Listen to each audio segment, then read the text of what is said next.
Hello ಸ್ನೇಹಿತರೆ, ಎಲ್ರಿಗೂ ನಮಸ್ಕಾರ. ಮತ್ತೊಂದು ವಿಡಿಯೋಗೆ ಸ್ವಾಗತ.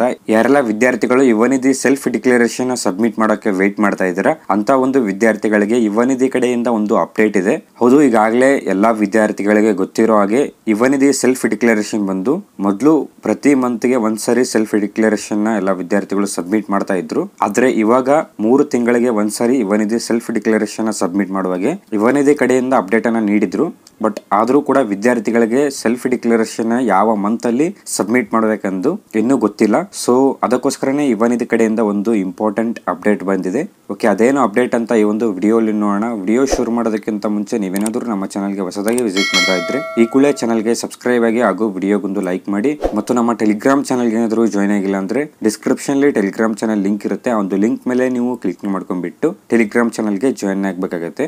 ಓಕೆ, ಇಲ್ಲಿ ಯುವನಿಧಿ ಸೆಲ್ಫ್ ಡಿಕ್ಲರೇಷನ್ ಪ್ರೊಸೆಸ್ ಸ್ವಲ್ಪ ಚೇಂಜ್ ಆಗಿರೋದ್ರಿಂದ, ಅಂದ್ರೆ ಇಲ್ಲಿ 3 ತಿಂಗಳಿಗೊಮ್ಮೆ ಸೆಲ್ಫ್ ಡಿಕ್ಲರೇಷನ್ ಮಾಡಿರೋದ್ರಿಂದ ಎಲ್ಲಾ ವಿದ್ಯಾರ್ಥಿಗಳು ಇಲ್ಲಿ ಈಗಾಗಲೇ ಫೆಬ್ರವರಿಲಿ ಸೆಲ್ಫ್ ಡಿಕ್ಲರೇಷನ್ ಸಬ್ಮಿಟ್ ಮಾಡಿದ್ದಾರೆ. ಮತ್ತು ಇವಾಗ 3 ತಿಂಗಳು ವೇಟ್ ಮಾಡಿಬಿಟ್ಟು ನಾವು ಸೆಲ್ಫ್ ಡಿಕ್ಲರೇಷನ್ ಸಬ್ಮಿಟ್ ಮಾಡ್ಬೇಕಂತ ಎಲ್ಲಾ ವಿದ್ಯಾರ್ಥಿಗಳು ಕಾಮೆಂಟ್ ಮಾಡ್ತಾ ಇದ್ದಾರೆ. ಅಂದ್ರೆ ಇಲ್ಲಿ ವಿದ್ಯಾರ್ಥಿಗಳು 3 ತಿಂಗಳಿಗೊಮ್ಮೆ ಸೆಲ್ಫ್ ಡಿಕ್ಲರೇಷನ್ ಅಂತ ಅಂದ್ರೆ ಇಲ್ಲಿ ಮಾರ್ಚ್, ಏಪ್ರಿಲ್, ಮೇ ನಂತರ ಸೆಲ್ಫ್ ಡಿಕ್ಲರೇಷನ್ ಸಬ್ಮಿಟ್ ಮಾಡ್ಬೇಕಾ ಅಥವಾ ಮೇ ಮಂತ್ ಅಲ್ಲೇ ನಾವು ಸೆಲ್ಫ್ ಡಿಕ್ಲರೇಷನ್ ಸಬ್ಮಿಟ್ ಮಾಡ್ಬೇಕಂತ ಹಲವಾರು ವಿದ್ಯಾರ್ಥಿಗಳು ಕಾಮೆಂಟ್ ನ ಮಾಡ್ತಾ ಇದ್ದಾರೆ. ಸೊ ಅದಕ್ಕೋಸ್ಕರನೇ ಸ್ವತಃ ಯುವನಿಧಿ ಕಡೆಯಿಂದನೇ ಅಪ್ಡೇಟ್ ಬಂದಿರುವಂತದ್ದು.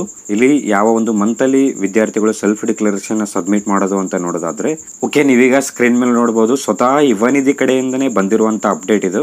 ಇಲ್ಲಿ ಮೇ 1ರಿಂದ 25ರ ಒಳಗೆ ಸ್ವಯಂ ಘೋಷಣೆಯನ್ನು ಸಲ್ಲಿಸಿ ಅಂತ ಯುವನಿಧಿ ಕಡೆಯಿಂದ ಅಪ್ಡೇಟ್ ಅನ್ನ ಬಿಟ್ಟಿದ್ದಾರೆ.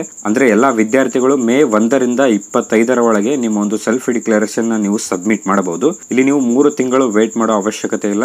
ಜಸ್ಟ್ ನಿಮ್ಗೆ 2 ತಿಂಗಳು ವೇಟ್ ಮಾಡಿಬಿಟ್ಟು 3ನೇ ತಿಂಗಳಲ್ಲಿ ನಿಮ್ಗೆ ಸೆಲ್ಫ್ ಡಿಕ್ಲರೇಷನ್ ನೀವು ಸಬ್ಮಿಟ್ ಮಾಡಬಹುದು. ಇಲ್ಲಿ 3 ತಿಂಗಳಿಗೆ ಒಮ್ಮೆ ಅಂತ ಹೇಳಿದರೆ, ಅಂದ್ರೆ ಇಲ್ಲಿ 2 ತಿಂಗಳ ವೇಟ್ ಮಾಡಿಬಿಟ್ಟು 3ನೇ ತಿಂಗಳಲ್ಲಿ ನೀವು ಸೆಲ್ಫ್ ಡಿಕ್ಲರೇಷನ್ ನೀವು ಸಬ್ಮಿಟ್ ಮಾಡಬೇಕಾಗುತ್ತೆ. ಸೊ ಈ ಒಂದು ವಿಷಯ ಎಲ್ಲ ವಿದ್ಯಾರ್ಥಿಗಳಿಗೆ ಗೊತ್ತಿದೆ. ಆದ್ರೂ ಕೂಡ ಈ ಒಂದು ಅಪ್ಡೇಟ್ ಯುವನಿಧಿ ಕಡೆಯಿಂದ ಯಾಕೆ ಬಂದಿದೆ ಅಂತ ನೋಡೋದಾದ್ರೆ, ಇಲ್ಲಿ 3 ತಿಂಗಳುಗಳ ಕಾಲ ಇಲ್ಲಿ ವಿದ್ಯಾರ್ಥಿಗಳು ವೇಟ್ ಮಾಡ್ತಾರೆ ಅಂತ ಹೇಳ್ಬಿಟ್ಟು ಇಲ್ಲಿ ಅದಕ್ಕೋಸ್ಕರನೇ ಈ ಒಂದು ಅಪ್ಡೇಟ್ ಯುವನಿಧಿ ಕಡೆಯಿಂದ ಬಂದಿರುವಂತದ್ದು. ಸೊ ನೀವಿಲ್ಲಿ 2 ತಿಂಗಳು ವೇಟ್ ಮಾಡಿಬಿಟ್ಟು ಮೇ 1ರಿಂದ 25ರ ಒಳಗಡೆ ನೀವು ನಿಮ್ಮ ಒಂದು ಸೆಲ್ಫ್ ಡಿಕ್ಲರೇಷನ್ ನೀವು ಕಂಪಲ್ಸರಿ ಸಬ್ಮಿಟ್ ಮಾಡಬೇಕಾಗುತ್ತೆ. ಸೊ ಇದು ಜಸ್ಟ್ ರಿಮೈಂಡರ್ ಅಷ್ಟೇ.